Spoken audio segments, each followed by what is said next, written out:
Welcome dear rockers, कैसे हो आप सभी। तो आज हम देखने वाले हैं हाल ही में रिलीज हुई ये शानदार मूवी जिसका नाम ये रहा आपके सामने। तो कहानी की शुरुआत में हमें एक आदमी को दिखाया जाता है जो कि बुरी तरह से घायल है दोस्तों, और भागते भागते रोड पर गिर गया था। तभी अचानक से गाड़ी उसे कुचलते हुए चली जाती है। ये गाड़ी पृथ्वी नाम का एक फिल्म स्टार चला रहा होता है। तुरंत वो अपनी गाड़ी को रोककर उस आदमी को देखता है जो कि बिल्कुल भी हिल डुल नहीं रहा होता है। पता चलता है दोस्तों कि वो मर चुका है। इसीलिए पृथ्वी तुरंत अपने असिस्टेंट को कॉल करके वहां पे बुलाता है, और उसके आने के बाद वो अपने असिस्टेंट से पता करने के लिए कहता है कि ये एरिया किसके अंडर में आता है। पता करने पर पता चलता है कि ये एरिया एसीपी अर्जुन के अंडर में आता है, जो कि बहुत ही ईमानदार और सख्त ऑफिसर है। इसीलिए घूस देकर भी वो ये मामला रफा दफा नहीं कर पाएगा। इसीलिए पृथ्वी सीधा पुलिस स्टेशन जाकर बता देता है कि ये हो गया। दोस्तों इसके बाद कहानी के एक और कैरेक्टर कृष्णा को दिखाया जाता है जो कि सीनियर कांस्टेबल है और इस वक्त किसी वजह से सस्पेंड है। इसीलिए इस वक्त एक चेक पोस्ट पर ड्यूटी कर रहा है बेचारा। अब कृष्णा सस्पेंड क्यों हुआ ये आगे पता चलेगा। खैर अभी के लिए तो कृष्णा अपनी पत्नी के साथ खुशी खुशी रहता है, और साथ ही वो बहुत ही ईमानदार है। उसने भी आज तक किसी से 100 रुपए की घूस नहीं ली। इसके बाद वापस आते हैं एसीपी अर्जुन पर, जिसे ऊपर से ऑर्डर मिलता है कि पृथ्वी के हिट एंड रन केस में वो पृथ्वी को अरेस्ट ना करे,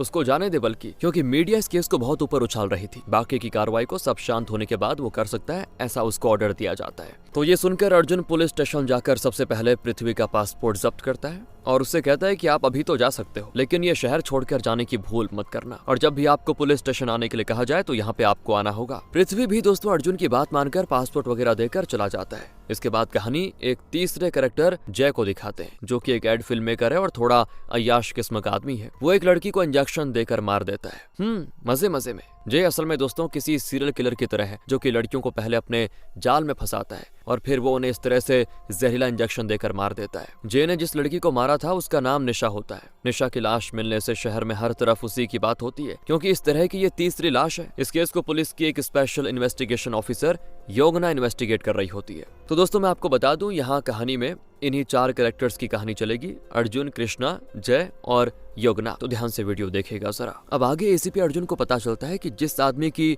पृथ्वी की कार से कुचलकर मौत हुई थी उसका नाम अल्ताफ है, जिसकी बॉडी को कोई भी क्लेम करने के लिए नहीं आया और न ही किसी तरह की कोई मिसिंग रिपोर्ट लिखवाई गई है उसके लिए। साथ ही पुलिस को अल्ताफ के पास से उसके आधार कार्ड की फोटोकॉपी मिली होती है, जिसमें लिखे एड्रेस पर पता करने पर पुलिस को पता चल जाता है कि वहां अल्ताफ नाम का कोई रहता ही नहीं है। उस एरिया के लोग इस नाम से किसी को जानते ही नहीं है। इसी बीच हमें अर्जुन की होने वाली बीवी सुभद्रा को दिखाया जाता है, जो कि एक फॉरेंसिक डॉक्टर है। अर्जुन और सुभद्रा की जल्दी शादी होने वाली है दोस्तों। बाकी बात करें कृष्णा की, तो एक दिन जब वो अपने काम खत्म करके घर की तरफ जा रहा होता है, तभी वो गाड़ी को एक सुनसान रास्ते की तरफ मोड़ लेता है, क्योंकि उसको हल्का होना था। लेकिन वहाँ पर कृष्णा के सर पर एक बैग गिर जाता है, जो कि एक पेड़ की डाल से लटका हुआ था। साथ ही पास ही में कृष्णा को एक लड़की भी दिखती है, जो कि बुरी तरह से घायल होने के साथ बेहोश पड़ी थी। अब लड़की को देखकर तो ऐसा लग रहा था जैसे कि उसे बैग के साथ ऊपर से नीचे लटका दिया गया हो या ऊपर से नीचे फेंका गया हो। कृष्णा तुरंत उस लड़की को एक छोटे से हॉस्पिटल में लेके जाता है, जो कि कृष्णा का ही एक दोस्त का था। कृष्णा का दोस्त उस लड़की के सारे चेकअप्स करके बताता है कि भाई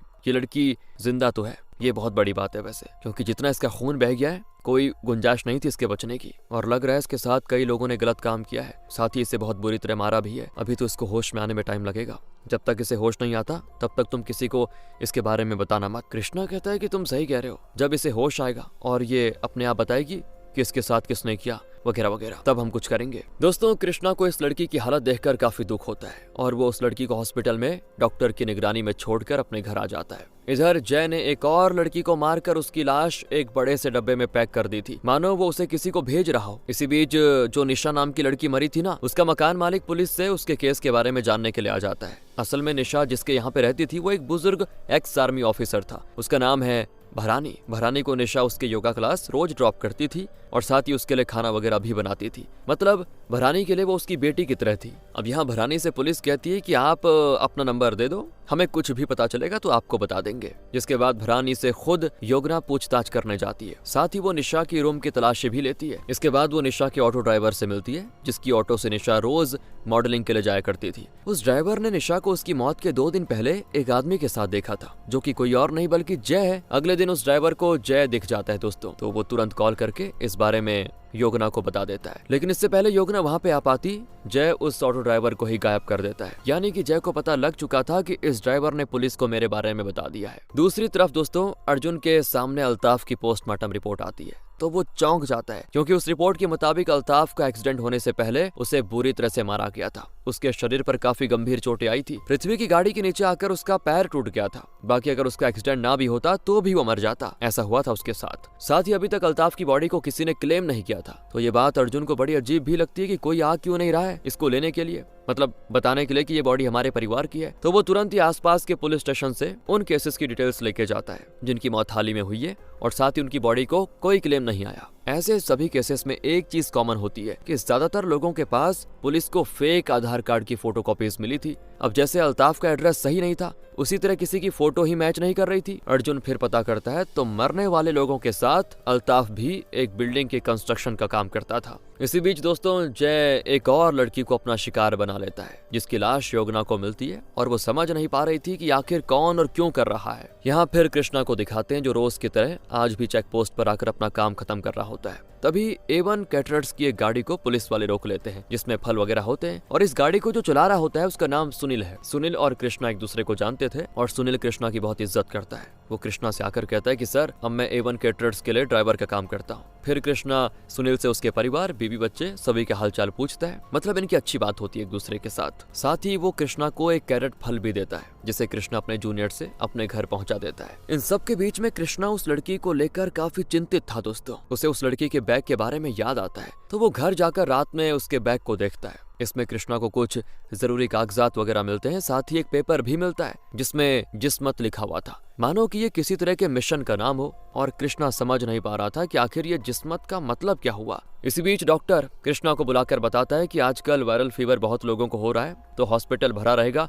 इसीलिए अगर हो सके तो तुम इस लड़की को अपने घर रख लो, नहीं तो लोग इस लड़की को देखकर इसके बारे में अलग अलग सवाल करेंगे। तो कृष्णा तुरंत अपनी पत्नी से इस लड़की के बारे में सब बता देता है और कहता है कि देखो हमें इस लड़की को अपने घर में रखना होगा, जिसके लिए कृष्णा की पत्नी तुरंत मान जाती है। दोस्तों उस लड़की को घर में लाने के बाद एक दिन सुबह के वक्त ना कृष्णा को याद आता है कि सुनील ने जो फल दिए थे उनको तो मैंने देखा ही नहीं, और अभी उसकी पत्नी किसी काम से पड़ोस में गई होती है। तो कृष्णा फल की टोकरी में से सारे फल निकालने लग जाता है, जिस दौरान दोस्तों उसे उस टोकरी में फल के अलावा कुछ और सामान भी मिलता है। ये असल में गन का स्पेयर पार्ट्स है, जिसकी शायद सुनील स्मगलिंग कर रहा है। इसी बीच सुनील का फोन कृष्णा को आ जाता है, जो कृष्णा से कहता है कि मुझे फल की टोकरी चाहिए थी सर, उसमें कुछ है। तो कृष्णा कहता है कि मैं घर पर नहीं हूँ, तुम जाकर खुद ले लो। फिर दोस्तों सुनील एक अनजान आदमी के साथ कृष्णा के घर पे आता है, और कृष्णा तो पहले ही घर से निकलकर सामने छिप जाता है कहीं पे, और वहां से वीडियो बनाता है इनकी। वो आदमी सुनील को फल अलग करने के लिए पॉलिथीन लेने भेजता है, और इसी दौरान वो सभी स्पेयर पार्ट्स को निकाल कर अपने पास रख लेता है, और फिर सुनील के आने के बाद वो फलों को पॉलिथीन में रखकर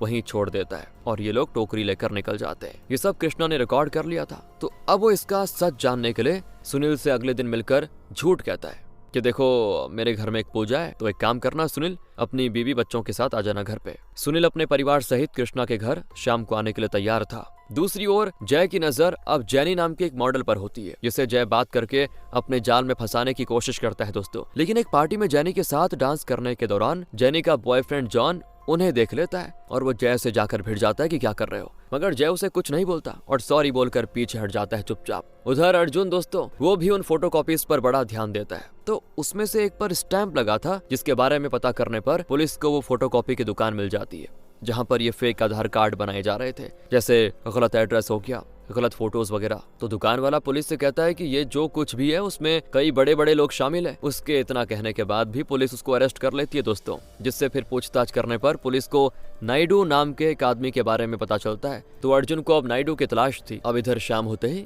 कृष्णा के घर पर सुनील अपनी बीवी बच्ची के साथ पहुंच जाता है, जहां पर अकेले में कृष्णा सुनील को पकड़कर पूछने लगता है कि तुम ये हथियारों की स्मगलिंग कब से कर रहे हो हैं? और सुनील को तो दोस्तों कुछ समझ ही नहीं आता। तो कृष्णा उसको वीडियो दिखाता है। तब सुनील कहता है कि सर देखिए, उसने ये सब चीजें अपने पॉकेट में तभी रखी जब मैं पॉलिथीन लेने के लिए गया था, मुझे नहीं पता था कि फलों के साथ हथियार छिपाकर स्मगल हो रहे हैं। इसके बाद सुनील को तो कृष्णा छोड़ देता है, लेकिन सुनील फिर उस लड़की को देखकर कहता है कि ये यहाँ कैसे? कृष्णा कहता है तुम जानते हो क्या इसको? तब सुनील बताता है कि हाईवे पर एक ढाबा है, ये लड़की उसमें काम करती थी, कुछ लड़के रोज इसको छेड़ते थे, शायद उन्होंने इसका ये हाल किया होगा। फिर इनकी बातें होती है तो आगे कृष्णा सुनील से कहता है कि देखो तुम जिसके लिए काम कर रहे हो वैसे ही करते रहो, इस बारे में किसी से कुछ बताना मत। यहाँ से हमें अर्जुन को दिखाया जाता है दोस्तों जिसे इस केस की तह तक जाता देखकर होम मिनिस्टर खुद उसे बुलाकर धमकी देता है कि इस केस पे काम करना छोड़ दो। अब अर्जुन वहाँ पे तो कुछ नहीं कहता, लेकिन वो समझ गया था कि वो किसी न किसी बड़ी चीज के पीछे जरूर है। अब अर्जुन को इसी कारण की वजह से सस्पेंड भी कर दिया जाता है, लेकिन अर्जुन अपने दोस्त इंस्पेक्टर श्रीनिवास की मदद से एक रेड मारता है, जहां वो और कई पुलिस वाले एक बस्ती से कई सारे ऐसे लोगों को पकड़ते हैं जिनकी फर्जी आईडी बनी हुई थी। क्योंकि अर्जुन को कुछ भी करके इस पूरे कनेक्शन का पर्दाफाश करना था, इसीलिए वो सस्पेंड होने के बावजूद अपने काम को करता जा रहा था। इसी बीच जेनी जय से जॉन के बिहेवियर के लिए माफी मांगती है और फिर जय उसके साथ भी काम करना शुरू कर देता है। जेनी अब जय को पसंद करने लग गई थी। साथ ही एक दिन वो जय से बताती है कि मैंने और मेरी एक दोस्त ने एक स्टार्टअप शुरू किया है, जिसके लिए मुझे एक पुलिस ऑफिसर के साइन की जरूरत है। अब वो पुलिस ऑफिसर मुझसे एक रात सोने के लिए कह रहा है, तभी वो मुझे फाइल देगा। ये सुनकर जय उस पुलिस वाले के घर जाकर उसे बहुत मारता है और जेनी की फाइल उसको लाकर दे देता है, जो पाकर जेनी बड़ी खुश होती है। और फिर जय बाकी लड़कियों की तरह उसे भी इंजेक्शन देकर बेहोश कर देता है। बेहोश इसलिए दोस्तों क्योंकि उसको और चीजें भी करनी थी। अब यहाँ पुलिस को जेनी रोड पे मिलती है। ऐसा लग रहा होता है कि उसका एक्सीडेंट हुआ है, लेकिन पुलिस किसी को नहीं बता रही थी कि जेनी कहाँ पर है। जॉन पुलिस स्टेशन उसके बारे में पूछताछ करने आता है, तो जॉन को एक इंस्पेक्टर बताता है कि जेनी असल में जनरल हॉस्पिटल के स्पेशल वार्ड में है। जो जानने के बाद जॉन अपने किसी बॉस को कॉल करके जेनी के बारे में बताता है और आगे क्या करना है पूछता है। क्यों दोस्तों, मजा आ रहा है ना? बस बने रहिए ऐसे ही। इधर कृष्णा भी समझने की कोशिश कर रहा था कि आखिर ये सब है क्या। तभी उसे उसकी पत्नी कहती है कि ऐसा ही कुछ आपने करने की कोशिश की थी तो आप सस्पेंड हुए थे। ये सुनते ही कृष्णा सोचने लगता है और काफी फ्लैशबैक में जाती कहानी। जब कृष्णा सस्पेंड नहीं हुआ था दोस्तों, उस समय तो कृष्णा का एसआई काफी करप्ट ऑफिसर था और कृष्णा ईमानदार था। इसी वजह से उसकी कृष्णा से बिल्कुल नहीं बनती थी। फिर एक दिन पुलिस स्टेशन में एक नेता आता है जो बताता है कि पुलिस ने रेड मारकर उसके 50 लाख रुपए जब्त कर लिए, जो कि मैं इलेक्शन के दौरान लोगों को वोट खरीदने के लिए उनमें बांटने वाला था। इस बारे में पुलिस को किसी सुनील नाम के ड्राइवर ने बता दिया और पुलिस ने सारा पैसा ब्लैक मनी के नाम पे सीज कर दिया है। तो दोस्तों, नेता चाहता था कि पुलिस इलेक्शन पूरा होने यानी कि 2 हफ्तों तक सुनील को जेल में बंद करके रखे और उसकी इस गलती के लिए उसको काफी मारे भी। बस तो ऐसा ही कृष्णा को सुनील को पुलिस स्टेशन लाने के लिए भेज देता है। उसने कृष्णा को बताया नहीं था कि सुनील के साथ करना क्या चाह रहे हैं, बस उसने कहा उसे पकड़ के लेके आओ। तो कृष्णा सुनील के घर जाकर उसे अपने साथ चलने के लिए कहता है। अब सुनील की पत्नी प्रेग्नेंट और वो भी मतलब कभी भी बच्चे को जन्म दे सकती है, ऐसी कंडीशन थी उसकी। सुनील की माँ के अलावा उसके पास कोई नहीं बचेगा अगर सुनील चला गया तो। लेकिन कृष्णा सुनील को आश्वासन देता है कि देखो, तुम्हें बस थाने में बुलाया गया है, कुछ नहीं होगा तुम्हारे साथ, तुम्हें छोड़ दिया जाएगा। क्योंकि दोस्तों कृष्णा को नहीं पता था ना कि क्या होने वाला है। फिर भी कृष्णा अपना नंबर दे देता है ताकि अगर सुनील की पत्नी को कोई भी जरूरत हो तो कृष्णा को कॉल कर सके वो। सुनील इस विश्वास पर कृष्णा के साथ चला जाता है, लेकिन थाने पहुंचते ही एसआई उसे लॉकअप में बंद करके काफी मारता है, जिसे कृष्णा काफी रोकने की कोशिश भी करता है, मगर कोई फायदा नहीं होता। आगे सुनील की पत्नी को काफी दर्द होता है और तब सुनील की माँ कृष्णा को ही कॉल करती है, जो सुनते कृष्णा पहले उसकी पत्नी को हॉस्पिटल में एडमिट करवाता है, फिर वो अपने रिस्क पर सुनील को जेल से बाहर हॉस्पिटल लेके जाता है। उस वक्त एसआई थाने में नहीं था, इसीलिए तो कृष्णा सभी से कहता है कि इस बारे में मैं एसआई से बात कर लूंगा। इतना कहने के बाद वो सुनील को हॉस्पिटल लेके जाता है, जिसके बाद सुनील की पत्नी एक बच्ची को जन्म देती है। फिर सुनील कृष्णा से हाथ जोड़कर कहता है कि आपने अपनी जॉब पर रिस्क ले लिया है, मैं आपका यह एहसान जिंदगी भर नहीं भूलूंगा। सुनील को उसकी बीवी और बच्ची से मिलवाने के बाद कृष्णा उसको लेकर थाने वापस आता है,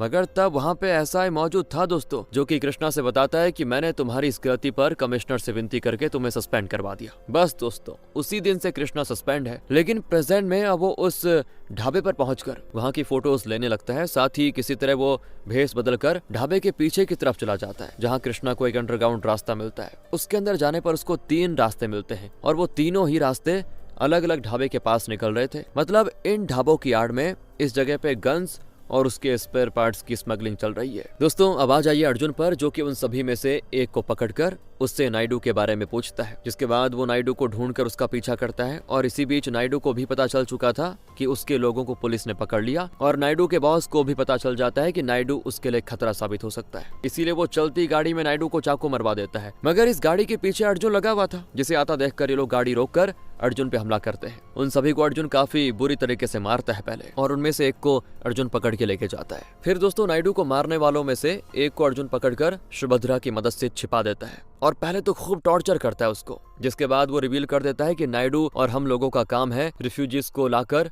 उनको फेक आईडी इश्यू करवाना और साथ ही फिर इन्हें मजदूरी वाले काम पर भेजना। इन सब के पीछे असल में बड़े बड़े नेता और लोगों का हाथ था। शायद इसीलिए इतना बड़ा नेटवर्क अच्छे से चल रहा है। अर्जुन एक ऐसे सेंटर के मालिक को पकड़ता है जो कि खुलेआम रिफ्यूजीज को आधार कार्ड बनवा कर दे रहा था। इसके बाद फाइनली स्टोरी योगना की तरफ जाती है, जो कि मीडिया से बताती है कि हमने इंडिया पढ़ने आए स्टूडेंट्स और जॉब की तलाश में आई लड़कियों के नेटवर्क को जड़ से खत्म करने के बहुत ही नजदीक पहुंच चुके हैं। आगे वो बताती है इस मिशन को NIA अंडरकवर ऑफिसर जय लीड कर रहे थे, जिसका नाम है विष्णु। जी हाँ दोस्तों, जय असल में एक NIA ऑफिसर जो कि अंडरकवर रहकर इस ऑपरेशन को कर रहा था। जय हॉस्पिटल में जॉन और उसके साथियों को पकड़ लेता है जो कि जैनी को मारने आए थे। वो जिन भी लड़कियों को जय इंजेक्शन देकर मारता था वो असल में मरती नहीं बल्कि बेहोश होती थी। ये सीरियल किलिंग का खेल पुलिस ने बस इन लोगों को गुमराह करने के लिए किया था। वो सभी लड़कियां मरी नहीं बल्कि जिंदा थी। इन सभी को जय बेहोश करके अरेस्ट कर रहा था। असल में जय एक ऑपरेशन के पीछे पड़ा हुआ था, तो उसने कई सारे आतंकवादियों को अपनी टीम के साथ मिलकर मार गिराया।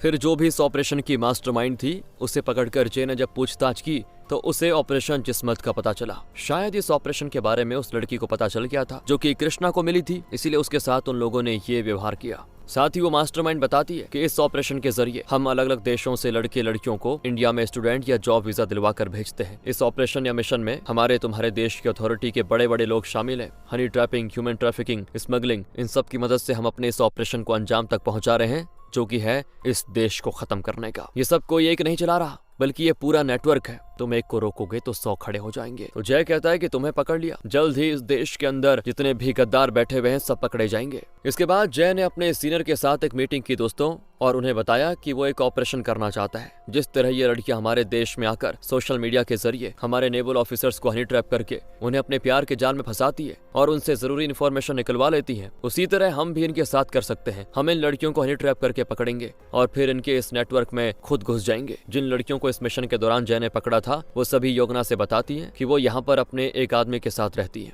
जो कि दुनिया के सामने उनका बॉयफ्रेंड, दोस्त या कोई रिश्तेदार बनकर रहता है, जैसे कि जॉन। फिर हम नेवी ऑफिसर्स को हनी ट्रैप करके उनसे जरूरी इन्फॉर्मेशन निकलवा लेते हैं, जैसे कि वो फाइल जो ऑफिसर्स के पास थी, जो कि जय ने जैनी से निकलवाने के लिए कही थी। कई नेवी ऑफिसर्स ने तो ये पता लगने के बाद खुद की जान दे दी कि उन्होंने देश के साथ ऐसी गद्दारी कर दी। तो दोस्तों, जय और योगना ने लगभग इस हनी ट्रैप के पूरे नेटवर्क को एक्सपोज कर दिया था। अब बारी थी अर्जुन और कृष्णा की। कृष्णा को एसपी कॉल करके अपने ऑफिस में बुलाता है, जहां पहुंचने पर वो कृष्णा से कहता है कि तुम्हारा या तो ट्रांसफर हुआ है या तुम सस्पेंड रहे हो। ड्यूटी तो तुम सीरियसली लेते भी नहीं ना कभी। तो कृष्णा जवाब देता है कि मैं अपनी ड्यूटी के प्रति वफादार हूँ हमेशा। मुझे सस्पेंड होकर आधी सैलरी लेना मंजूर है, लेकिन वो सब करना नहीं जो बाकी पुलिस वाले करते हैं। इस सस्पेंशन पीरियड में मैंने कुछ चीजें क्रैक की। वो एसपी को एक फाइल बताते हुए कहता है जिसमें इलीगल गन को स्मगलिंग का पूरा सच था। उस फाइल में कृष्णा की मेहनत को देखकर एसपी कृष्णा को स्पेशल काड्रा में शामिल कर लेता है और उससे कहता है कि तुम अपनी टीम खुद से चुनकर ये सब जाकर खत्म करो। कृष्णा बड़ा खुश होता है कि चलो मेरी कोई वैल्यू तो कर रहा है। अर्जुन भी दोस्तों डीजीपी से जाकर मिल जाता है और उन्हें बताता है कि कैसे अफगानिस्तान और म्यांमार जैसे देशों से रिफ्यूजीज को लाकर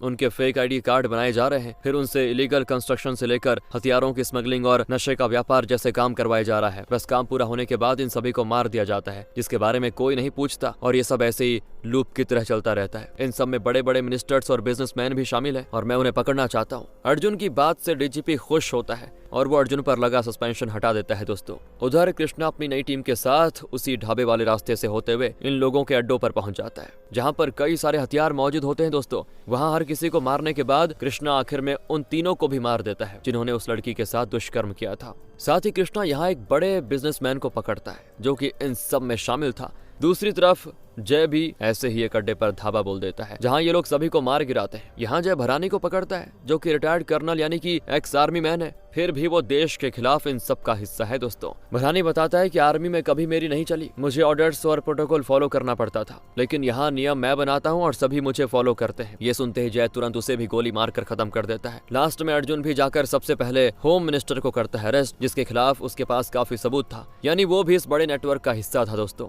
आखिर में एसपी कृष्णा के काम से खुश कर उसे प्रमोशन देकर एसआई बना देता है। बाकी आखिर में उस ढाबे वाली लड़की को भी होश आ जाता है जो कृष्णा के घर पर थी। सब कुछ ठीक हो जाता है। आखिर में फिर मूवी खत्म हो जाती है। बाकी आप बताइए आपको कैसी लगी। मिलते हैं आपसे अगली वीडियो में। ध्यान रखिएगा अपना। Thanks for watching.